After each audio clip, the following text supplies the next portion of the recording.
Bismillahirrahmanirrahim. Assalamualaikum warahmatullahi wabarakatuh.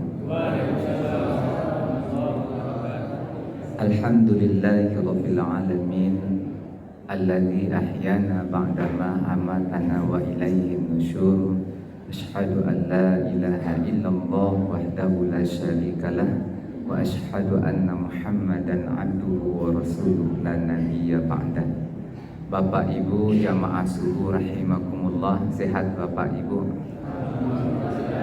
Kita bersyukur, alhamdulillah pagi ini kita semua dikayakan oleh Allah. Karena kekayaan itu adalah aman diri kita, sehat badan, tidak ada yang mengganggu keluarga, cukup untuk akan dimakan, insya Allah itu sudah lebih dari dunia dan isinya. Kenapa? Karena memang kaya itu bukan pada banyak harta, tapi kaya itu adalah pada kecukupan jiwa. Mudah-mudahan dengan terusnya kita mendekatkan diri kepada Allah melalui ibadah fardu maupun ibadah sunnah, Allah akan berikan kepada kita kenyamanan, ketenangan, dan juga kebaikan-kebaikan dalam setiap waktu yang kita lewati, sehingga hari-hari kita akan terus membuahkan manfaat dan menjauhkan kita dari setiap mudarat. Ibu bapak yang rahmati Allah, kita berselawat kepada Rasulullah Muhammad sallallahu alaihi wasallam. Allahumma salli ala Muhammad wa ala ali Muhammad.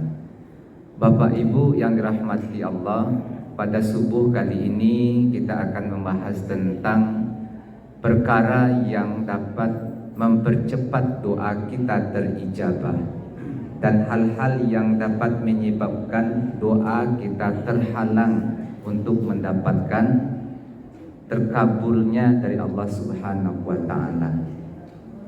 Dan kita tahu Bapak Ibu rahmati Allah, semua kita punya kebutuhan. Dan yang memiliki semua kebutuhan kita itu adalah Allah. Kita punya kebutuhan, Allah memiliki apa yang kita butuhkan, maka kita butuh satu cara yang dapat memperenterai atau mempercepat hajat hidup kita itu terkabul. Dan tidak ada suatu cara yang lebih tepat dan cepat mengantarkan keinginan kita atau mendatangkan hajat hidup kita selain daripada doa. Karena Rasulullah SAW beliau menyatakan, laisa sayun akramu 'alallahi ta'ala minad du'a. Tidak ada satu perkara pun yang lebih cepat mengantarkan manusia kepada kebutuhan hidupnya dan Allah memberikan apa yang menjadi kebutuhannya kecuali doa. Makanya Allah Subhanahu wa taala di dalam Al-Qur'an mengatakan, ud'uni astajib lakum. Berdoalah engkau, aku akan perkenankan. Nah, pada pagi hari ini Bapak rahmati Allah, kita akan coba menyampaikan apa saja hal-hal yang dapat mempermudah doa kita itu dikabulkan oleh Allah Subhanahu wa taala. Rasulullah SAW beliau menyatakan, fitnatur rajul fi ahlihi wa malihi wa walidihi tukaffiru as-shalah wasyam wasadaqah. Hadis ini menggambarkan manusia itu tidak lepas sebenarnya dari 3 masalah hidup. Yang pertama, manusia itu bermasalah atau terkadang dirisaukan oleh keluarganya, bermasalah atau dirisaukan oleh hartanya, bermasalah atau dirisaukan oleh anak-anaknya. Kita perhatikan kalimat Rasul sesudahnya, tukaffiru as-shalah wasiyam wasadaqah wal amru bil ma'ruf wan nahyu 'anil munkar. Intinya apa Bapak Ibu? Ternyata ibadah-ibadah mulai salat, puasa, sedekah, berdakwah itu adalah amalan-amalan yang mengganti masalah dengan kemudahan, membukakan jalan keluar dari setiap kesulitan, mendatangkan pintu rezeki dari yang tak kita sangka-sangka. Hadis ini menekankan bahwa ibadah itu adalah pelicin yang paling cepat untuk mendatangkan hajat hidup kita.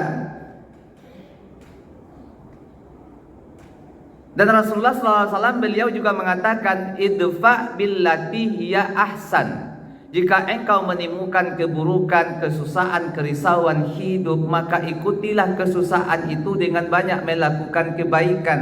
Kenapa? Dalam setiap kebaikan itu akan Allah bukakan jalan keluar dari berbagai macam permasalahan. Ini Bapak Ibu. Makanya Allah katakan, innal ladzina yastakbiruna an ibadati sayadkhuluna jahannama dakhirin. Maka orang-orang yang menyombongkan diri, apa artinya? Enggan beribadah, malas berdoa, sulit membawa diri mendekatkan hatinya kepada Allah, itu adalah sombong. Sombong itu kata Allah.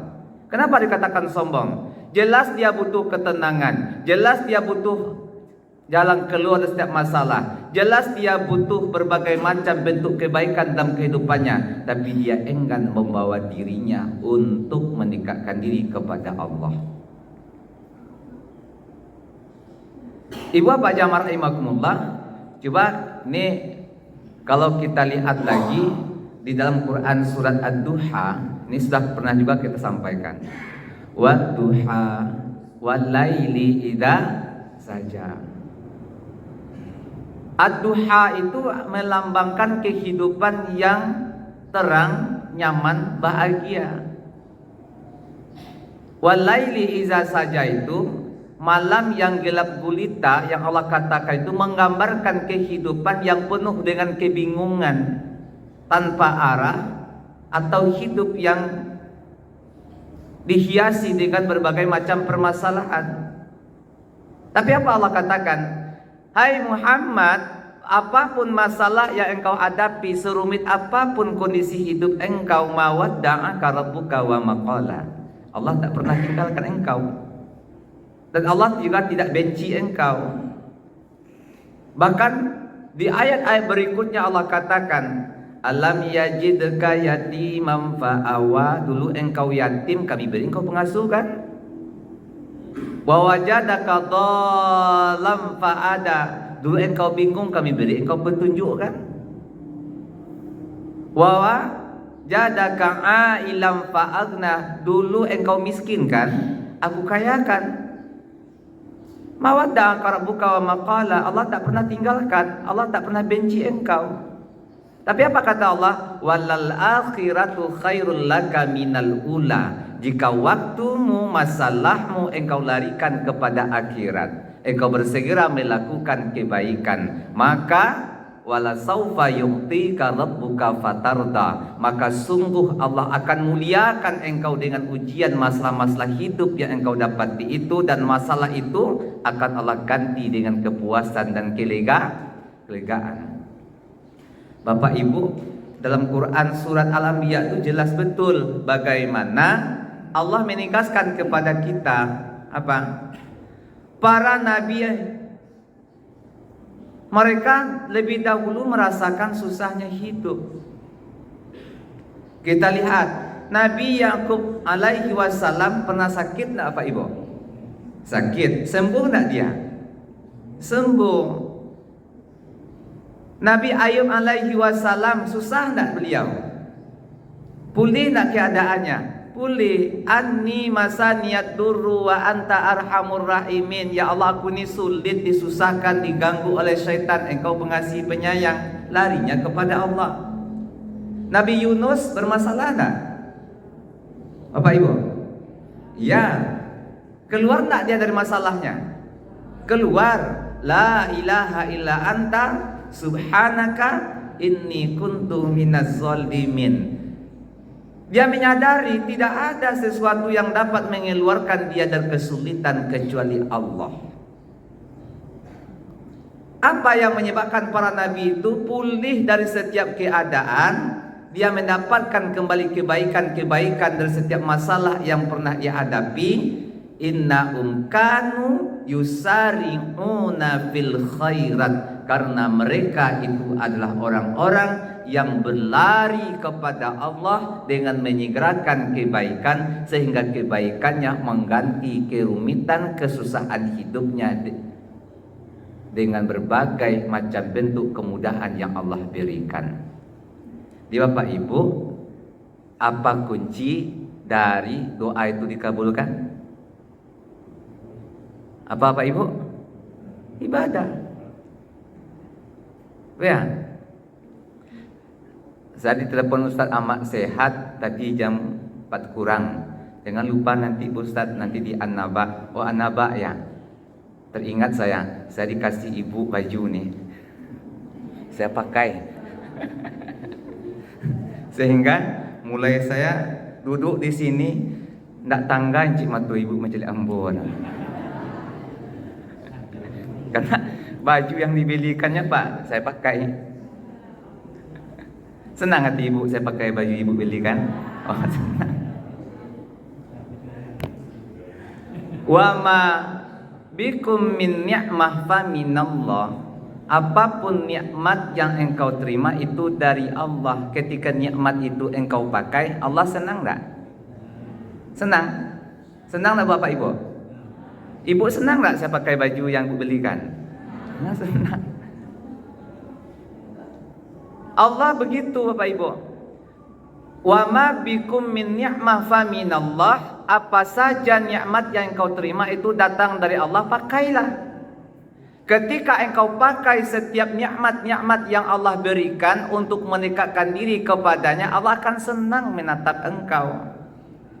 Allah akan menemukan engkau dalam setiap sisi kehidupan engkau, dan Allah tak akan biarkan engkau di dalam kerumitan, kesusahan. Mawadda'aka rabbuka wa maqala. Allah tak akan pernah benci engkau, bahkan tak pernah meninggalkan engkau. Allah akan kuatkan engkau dengan hidayahnya, dengan rezekinya. Allah akan kuatkan engkau dengan berbagai macam bentuk pintu-pintu keluar dari setiap masalah yang engkau hadapi.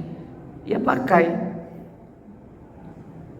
Makanya Bapak Ibu rahmati Allah, ayat yang sering kita baca, man amila salihan min dzakarin aw untha wa huwa mu'min falanuhyannahu hayatan thayyibah. Siapa saja mereka yang beramal saleh, kehidupan baik itu Allah beri. Walanadziyannahum ajruhum bi ahsani ma kanu ya'malun. Di akhirat nanti Allah beri mereka kehidupan yang lebih baik. Kan ini inti doa kita. Apa doa kita? Rabbana atina fid dunya hasanah wa fil akhirati hasanah. Allah jelaskan, man amila salihan min dzakarin aw untha wa huwa mu'min falanuhyannahu ayatan thayyibah walanazyannahu ajruhum bi ahsani ma kanu ya'malun. Engkau beramal saleh dengan keyakinan dunia Allah berikan, akhirat pun Allah siapkan. Kan luar biasa. Melalui apa? Amal saleh. Ibu Bapak jamaah rahimakumullah. Makanya di sini dikatakan oleh Allah Subhanahu wa taala, kita itu teramat sombong. Kenapa kita dikatakan sombong? Contoh, bapak-bapak dan ibu-ibu kalau sudah rajin beribadah, masih ada enggak kebutuhan kepada Allah? Butuh apa kita? Butuh istiqomah. Ya muqallibal qulub, tsabbit qalbi ala dini. Kita diuji dengan masalah, pikiran risau, hati tak tenang. Butuh tak kepada Allah? Butuh. Kita punya anak nih, laki pamberang, bini pancaringi, anak karengkang. Butuh tak kepada Allah? Butuh. Butuh. Ya Bapak ya. Surah Al-Ikhlas ayat yang kedua Bapak Ibu.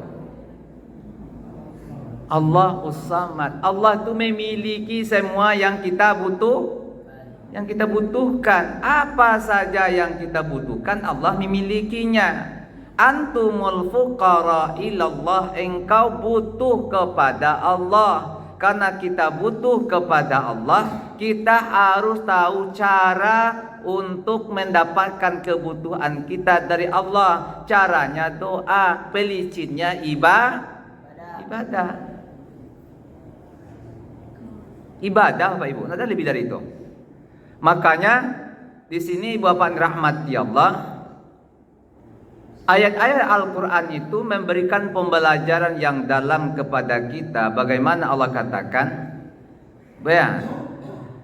alam yajidka yatiman fa'awa wa wajadaka dhallam fa'ada wa wajadaka ailam fa'agna. Dulu engkau yatim, aku beri engkau pengasuh. Dulu engkau bingung, aku beri engkau petunjuk. Dulu engkau miskin, tak cukup, aku cukup kan dengan kekayaan.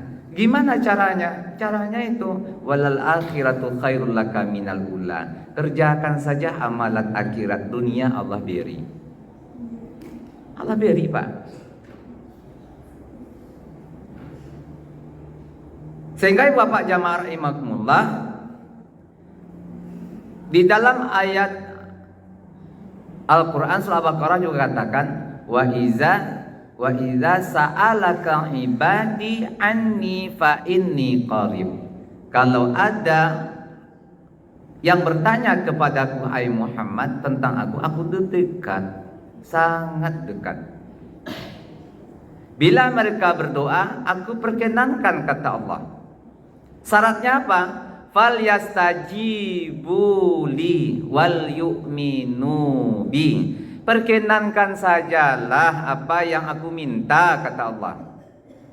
Yakin sajalah apa yang akan aku berikan kepada engkau. Karena memang doa itu hakikatnya selama kita perkenankan apa yang Allah minta, tidak ada yang tertolak Pak. Saya tanya sama Bapak Ibu, doa Bapak Ibu selama ini banyak tertolak atau banyak yang dapat? Terkabul atau tidak? Hah? Banyak terkabul? Mbak kok ragu ibu-ibu? Bu, banyak terkabul atau tidak? Banyak. Kenapa? Karena memang ibu rahmati Allah, ada kalanya doa kita itu Allah berikan sesuai yang kita kehendaki. Ada kalanya doa itu Allah simpan sebagai pahala di akhirat, atau ada kalanya Allah ganti dengan apa yang kita butuhkan. Ibu minta pitih, Allah sanangkan nasamure.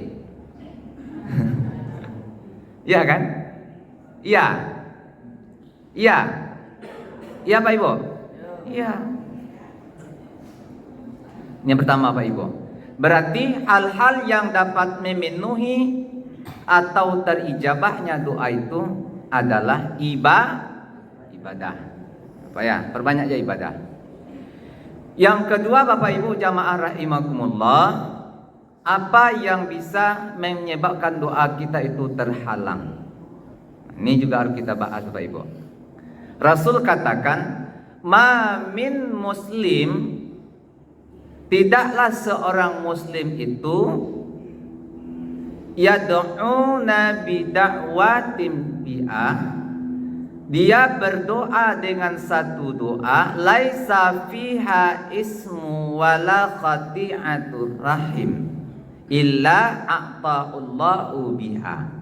Tidaklah seorang muslim itu dia berdoa yang pertama selama tidak melakukan dosa, dan yang kedua tidak memutuskan silaturahim, Allah akan perkenankan apa yang menjadi doanya. Berarti apa penghalang doa terijabah Pak Ibu? Dosa. Kedua, merusak silaturahim. Rasul katakan salah satu yang menyebabkan rezeki itu sulit, masalah hidup kita rumit, itu adalah dosa. Dan tanda kita berdosa itu apa, ibu rahmati Allah? Banyak kerisauan. Jadi kalau kita ingin tahu kita banyak dosa, itu pikiran tak tenang, hati tak nyaman, mata basim pulu saya mencelik orang. Itu tanda banyak dosa. Apa ibu ya? Nah, makanya ibu bapak rahmati Allah, saya tanya sama Pak Ibu, buktinya kita masih punya rasa apa Bapak Ibu? Apa tandanya kita masih punya rasa? Apa Ibu? Apa? Apa tandanya kita masih punya rasa? Hah? Innamal mu'minuna alladzina idza dzukirallahu wajilat qulubuhum. Orang beriman itu bila diingatkan kepada Allah hatinya gemetar. Itu yang punya rasa. Maksudnya apa? Orang beriman itu ketika mereka diingatkan bahwa Allah tempat kembalinya, dia takut kepada Allah bila kembali dalam keadaan berdosa. Maka orang yang beriman itu akan selalu melihat dirinya yang penuh dengan kerisauan. Kerisauan itu sebagai akibat dari perbuatan dosanya, maka dia berusaha untuk menghapusnya. Makanya saya katakan dalam tafsir Ibnu Katsir ayat surah Al-Anfal ini, orang beriman itu bila melihat dosanya seolah dia berdiri di kaki bukit yang besar, dan bukit itu akan meletus sehingga dia akan melarikan diri karena takut tertimpa. Apa maksudnya? Orang beriman itu dia takut sekali dosa-dosa itu akan menjadi masalah yang merumitkan hidupnya. Orang beriman itu sangat takut sekali bila dosa-dosa itu akan menimbulkan berbagai macam kesulitan dalam setiap masalahnya. Sehingga orang beriman itu membiasakan dirinya untuk beristighfar, memohon ampun Rabbnya. Kenapa Rasul katakan man lazimal istighfar ja'alallahu lahu min kulli dikin makhraja wa min kulli hammin faraja wa razaqahu min haitsu la yahtasib. Orang beriman itu punya keyakinan. Apa keyakinannya? Bila dia rajin minta ampun kepada Allah, jalan keluar dari kesulitan Allah beri. Allah ganti susahnya dengan bahagia. Allah bukakan pintu rezeki. Nah, itu dia Bapak Ibu. Dia takut berbuat dosa. Ibu bapak jamaah rahimakumullah. Yang kedua, ibu bapak, apa yang membutuhkan yang menghambat apa kita tadi ibu bapak? Silaturahim.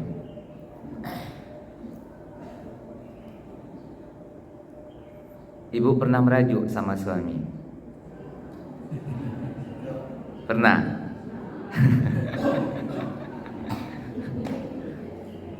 Bapak pernah merajuk sama istri?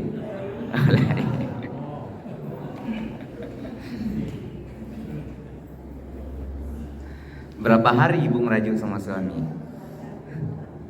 3 hari.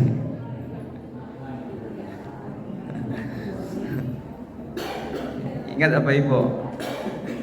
Merajuk itu salah satu membutuhkan silaturahim. Selama ibu merajuk sama suami, selama itu doa ibu nak diperkenankan. Untuk apa ibu merajuk sama suami? Jika suami ibu salah, ibu nak bertanggung jawab terhadap kesalahan suami. Makanya Rasul katakan, seorang istri itu belum akan tenang dia ketika dia merasa salah tapi belum mendapatkan ridho suaminya. Belum akan tidur dia sebelum mendapatkan maaf dari suaminya. Ibu ya. Kenapa? Surga ibu tuh di hati suami. Jangan ibu tanya surga suami, tidak ada di hati ibu. Iya, surga suami itu di hati emaknya. Di mana ibu? Di hati emaknya. Surga ibu di mana? Di hati suami. Jadi kalau ibu ingin tahu di mana surga ibu, lihatlah kenyamanan, ketenangan hati suami melihat ibu.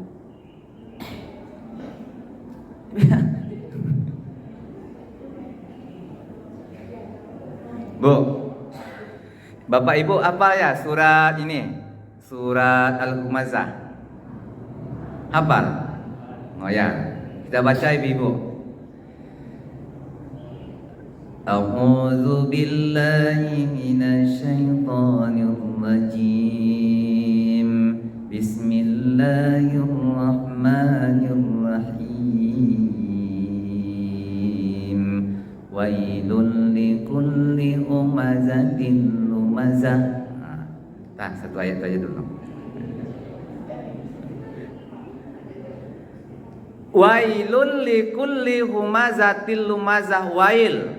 Kalau ada Al-Quran mengatakan kalimat wail, wail itu menggambarkan suatu kehidupan yang penuh kesengsaraan, penderitaan, sedikit pun tidak ada kebaikan. Kenapa? Karena kalimat wail itu juga sebuah kalimat yang menggambarkan jurang api neraka. Berarti tidak ada kebaikan. Kalau orang dikatakan wail, dia celaka. Siapa yang wail itu? Likulli humazatil lumazah, pada setiap orang yang mencela dan mengumpat. Orang yang mencela dan mengumpat itu sedikit pun tidak ada kebaikan padanya. Karena ada kalimat likulli, ada li, ada kulli. Li itu untuk, kulli itu semuanya, berarti keseluruhan. Keseluruhan hidup orang yang suka mencela dan mengumpat itu tidak ada kebaikan untuknya. Ibu ya. Nah, ini saya contohkan nih. Ibu masih ingat dengan contoh yang saya berikan ibu-ibu? Pernah suami ibu bantu cuci piring? Pernah? Pernah? Oh, pernah. Ketika suami ibu cuci piring, piring bersih dikeringkan kemudian diletak di rak.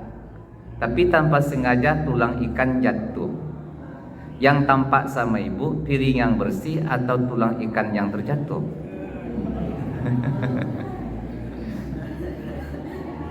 Mana? Mana yang nampak? Bu, yang tampak itu piring yang bersih atau tulang ikan yang terjatuh? Tulang ikan. Kalau tulang ikan yang tampak sama ibu, lain tampak jadi ibu jana merasiah tadi. Nah itunya. Tak akan pernah bisa melihat kebaikan selama keburukan itu lebih dahulu terlihat. Akan muncul di situ celaan. Iku apa kok mayo? Satiok bakarajun ada nan salasai. muncul celaan dan umpatan itu tidak ada kebaikan bagi ibu. Saya tanya sama ibu, kita cerdas-cerdas sajalah hidup ibu. Kenapa cerdas-cerdas? Mana yang lama ibu mengangkat tulang ikan yang satu itu daripada perasaan suami ibu yang tersinggung?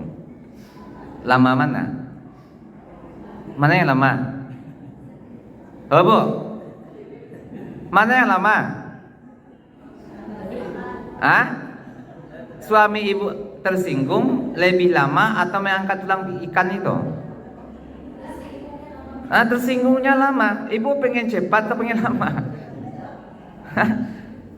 Itu ibadah itu harus cerdas ibu bapak. Jangan kita tidak cerdas menyikapi sesuatu, karena ketidakcerdasan itu menyebabkan dampak yang buruk. Apa contohnya? Tidak terijabahnya doa dan tidak diterimanya amal. Ini mau bicara ibu-ibu. Ibu rajin sholat, rajin puasa, rajin sedekah, rajin baca Quran, tapi suka pula nyinggung perasaan suami. Tidak ada gunanya itu. Ya. Ustaz kok ibu-ibu siapa apa terus ngotot gitu.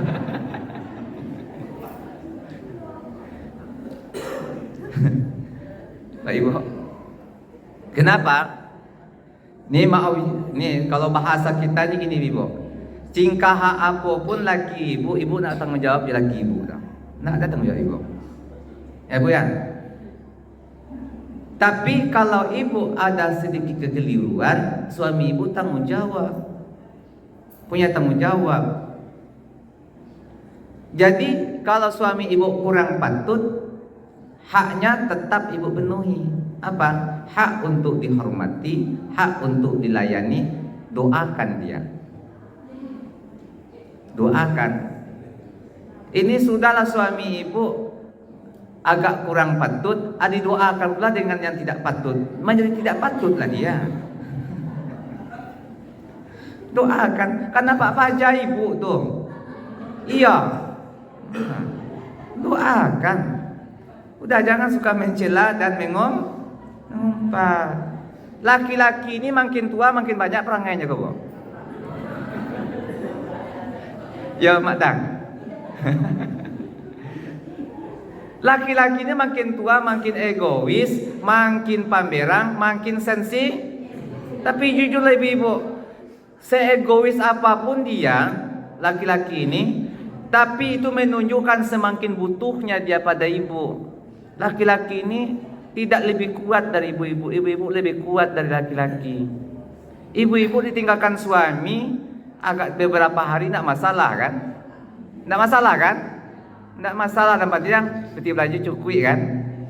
Ya, cobalah tinggalkan suami ibu ke 3 hari. Tanyalah. Apanya? Itu tidak mampu kita Pak. Jadi Bapak, ketika Bapak menengok istri Bapak kurang patut, maka sudah sepatutnya Bapak mematutkan suami istri itu. Ku anfusakum wa ahlikum nara. Kenapa? Karena Allah telah pilihkan Bapak sebagai imamnya.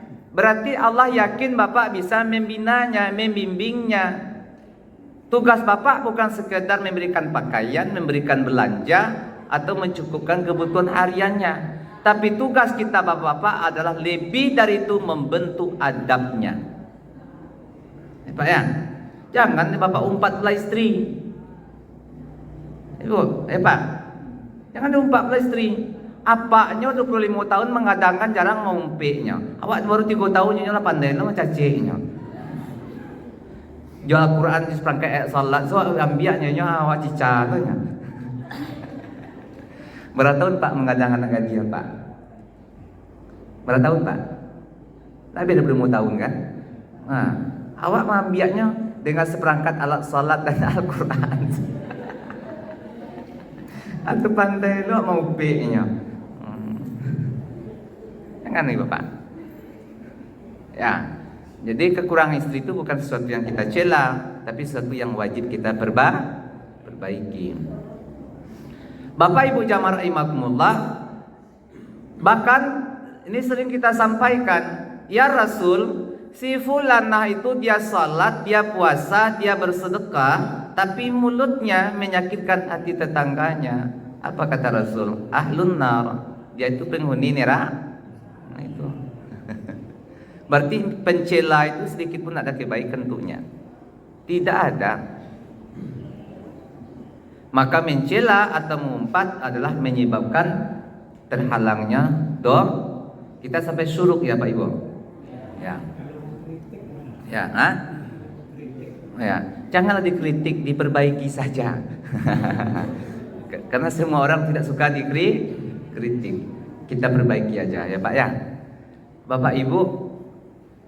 Jadi yang pertama apa tadi penghalang doa? Dosa. Ini syirik juga termasuk dosa yang dapat menyebabkan terhalangnya doa. Bapak ayah saya, Bapak Ibu, saya pengalaman di kampung. Ayah saya ini kalau ada anak-anak kecil yang sakit, itu ibu-ibunya yang datang ke rumah itu. Apa kata ibunya? Tuh, mantui si anak tuh. Mantu itu ditawai, ya Pak ya. Ya, asal ada anak yang demam dibawa ke rumah. Kemudian ayah saya mengambil kunyit, diambil kunyit, lalu diambil beras, ya Pak ya. Terus saya tengok kunyit itu dia dia belah dua, kemudian diginikannya, ya. Lalu saya perhatikan, Pak, apa yang Pak baca tuh? Jangan siriat lagi Pak. Bilang Allah kawak beko. Apa jawabnya ibu Pak?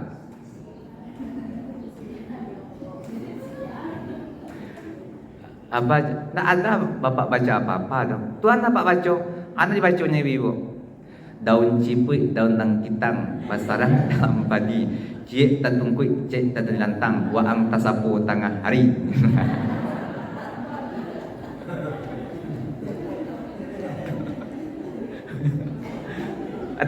Ayat Tagalog. Itu yang dibacaannya.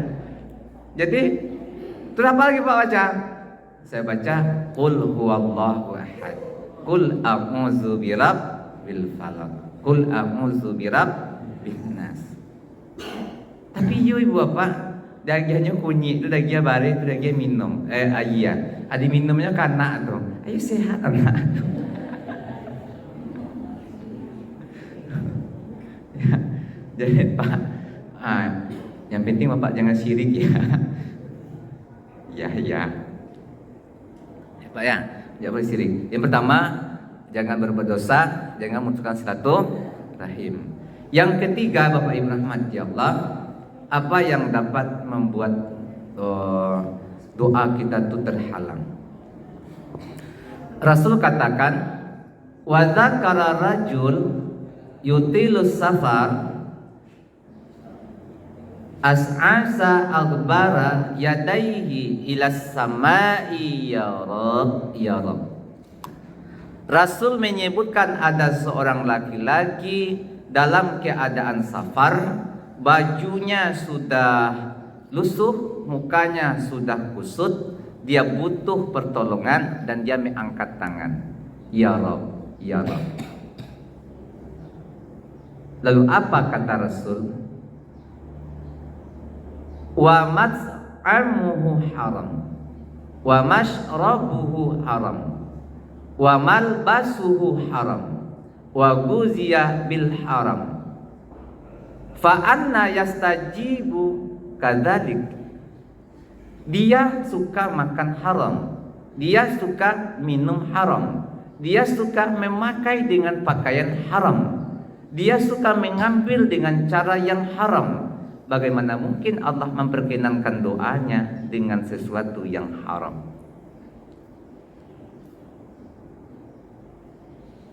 Patut bapak-bapak berpikir sebelum membawa uang pulang.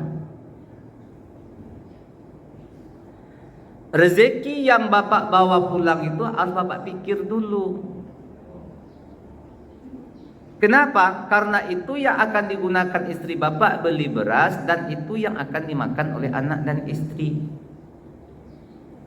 Jika ada sesuatu yang haram tercampur di sana, berarti bapak sudah mendorongnya kepada kebinasaan.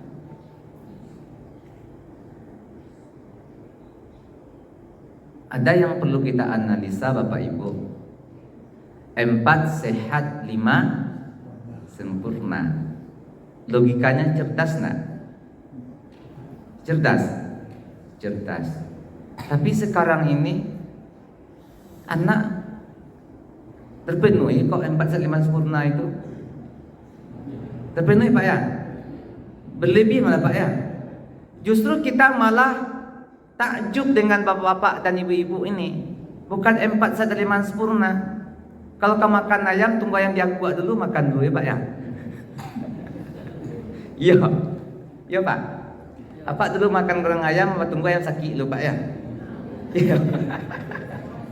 Iya Pak. Iya. Cerdas jawabannya. Iya Pak. Iya. apa makan ayam bertunggu ayam sakit dulu.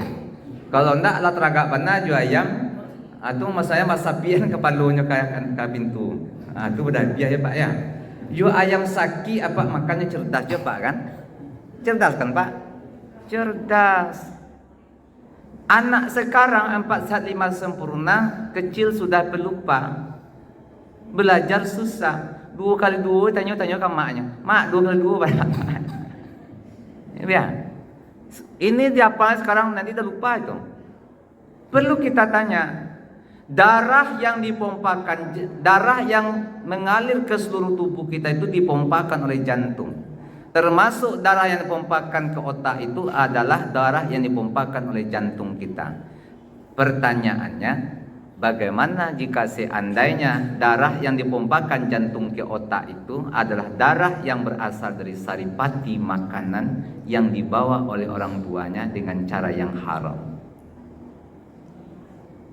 Cerdas itu bukan karena 4 sehat dan 5 sempurnanya, tapi cerdas itu adalah karena berkahnya. Bapak Ibu ya, awak jangan kan minum susu ibu-ibu. Nah do jaya tajin sih minum dulunya. Itu ibu ayat tajin. Minum ayat tajin atau samba ikan teri sapi taman nuang. Sayu apa cua ubi. Itunya. Tapi cerdas. Sekarang kenapa enggak cerdas? Suka pelupa. Pikirkan tuh Bapak. Kemudian ibu-ibu lagi nih. Kalau makan haram, minum haram, dah jelas Bu ya? Ya. Sekarang cara berpakaian haram. Menurut ibu-ibu, ini umat yang bagaimana ini? Nyo pakai jilbab tapi pakai nyo pakai jilbabnya pakai. Tapi bajunya kaos panjang lengan, pendek lengan.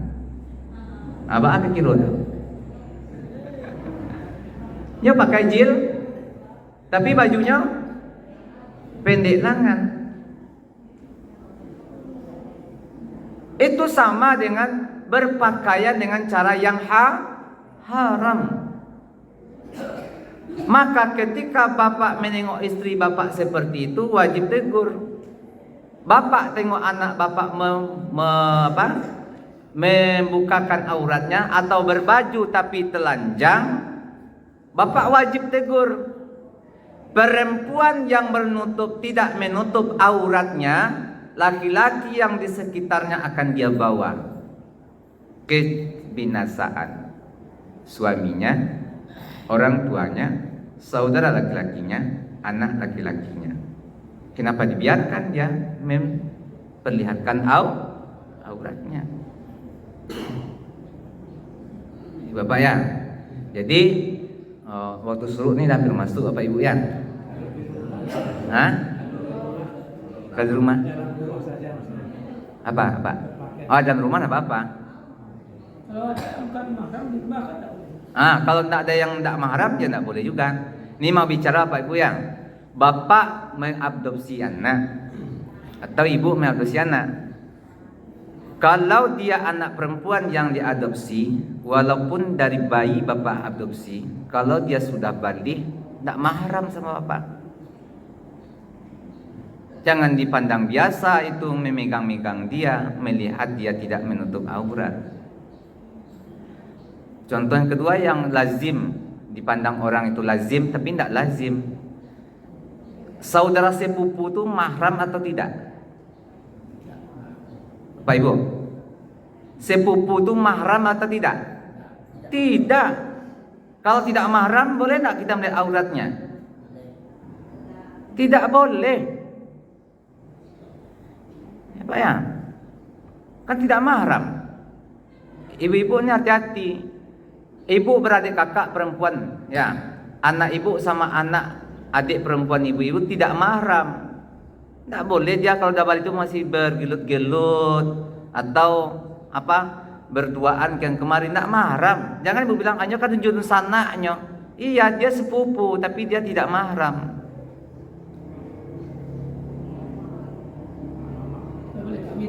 tak boleh nikah. Kalau ibu bapak nak percaya, mana Ustaz Ahmad Sehat tadi? Ustaz Ahmad Sehat itu kan di KUA kerjanya, penyuluh ya ibu bapak ya. Ibu bapak bilang gini, dia saudara, perempuan sama perempuan bersaudara kan biasa ibu ya. Boleh tak dia nikah? Anak perempuan ibu dengan anak laki-laki dari saudara perempuan ibu tu boleh tak dia nikah? Boleh apa tidak? Boleh secara agama. Ibu ya bilang tak boleh. Kalau nak percaya ibu bapak tanya ke KUA. Hah? Adat? Adat yang melarang, tapi ya secara agama boleh. Apakah itu sepupu saudara seibu atau sepupu saudara dengan ayah? Tidak mahram itu. Kata bapak ini, kita untuk kebaikan, untuk masjid misalnya, ada sesuatu yang kita bawa dari kantor kita bawa pulang, niatnya adalah untuk masjid, tapi itu kita ambil dengan cara yang tidak benar, maka tidak akan menjadi kebaikan. Bapak mengambil hak orang lain diberikan ke sejadah masjid akan sama dengan itu. Tidak akan pernah menjadi sebuah kebaikan. Justru kita malah menghinakan kebaikan dengan menegakkannya melalui keburukan. Keburukan itu tidak akan pernah menegakkan kebaikan, Pak. Walaupun tujuannya baik. Karena setiap kebaikan itu tidak bisa dinilai dari tujuannya saja, tapi mulai dari prosesnya. Ya Pak ya. Ya.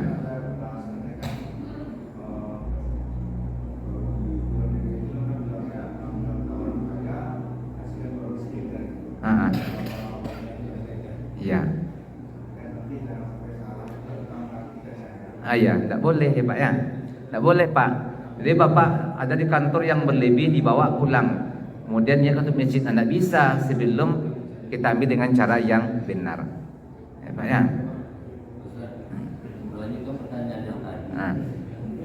Ada sesuatu dari kantor kita bawa pulang, kita pakai itu masjid. Tapi kita udah kasih tahu ke sedikit atasan kita atau ke pihak bagian yang membutuhkan bagian pemerintahannya, misalnya yang perusahaan. Ya. Tapi kita tahu yang punya perusahaan itu kan bukan atasan kita, bukan bagian kontrolnya. Tapi yang punya saham, sendiri yang punya perusahaan itu nggak tahu kan. Kalau itu gimana Pak? Ya, di dalam suatu instansi itu ada yang memiliki otoritas. Yang memiliki otoritas itu secara administrasinya dia berhak mengatur. Dan dia juga mempunyai hak untuk mencegah atau mempunyai hak untuk memberikan itu Pak ya. Nah, selama dia punya otoritas untuk itu, maka ketika dia sudah mengizinkan, itu sudah sama dengan menjadi sebuah kebaikan, tidak masalah. Yang penting yang memberikan itu adalah orang yang punya otoritas untuk itu, Pak ya. Nah, contoh masjid ini kan jamaah yang punya ini, ya Pak. Tapi ketika ada sajadah yang berlebih dan kita ingin memberikannya ke musala yang lain, di sini kan ada pengurus. Memberikan itu kan tidak harus mesti meminta persetujuan orang yang memberi semuanya. Karena pengurus itu sudah diberikan hak otoritas untuk menentukan. Ya Pak ya. Jadi selama yang memberikan itu orang yang punya otoritas, tidak masalah Pak. Ya Pak ya. Ya. Ada lagi apa Ibu? Nah. Waktu suruh udah masuk Pak ya? Ya, itulah Pak Ibu. Kalau masih ada yang mau bertanya, insya Allah di lain waktu akan kita lanjutkan. Kalau tidak, panjang umur kita di Ramadan yang akan datang. Berbanyak maaf Bapak Ibu rahmati Allah, mudah-mudahan bermanfaat. Subhanakallahumma wa bihamdika asyhadu an la ilaha illa anta astaghfiruka wa atubu ilaik. Assalamualaikum warahmatullahi wabarakatuh.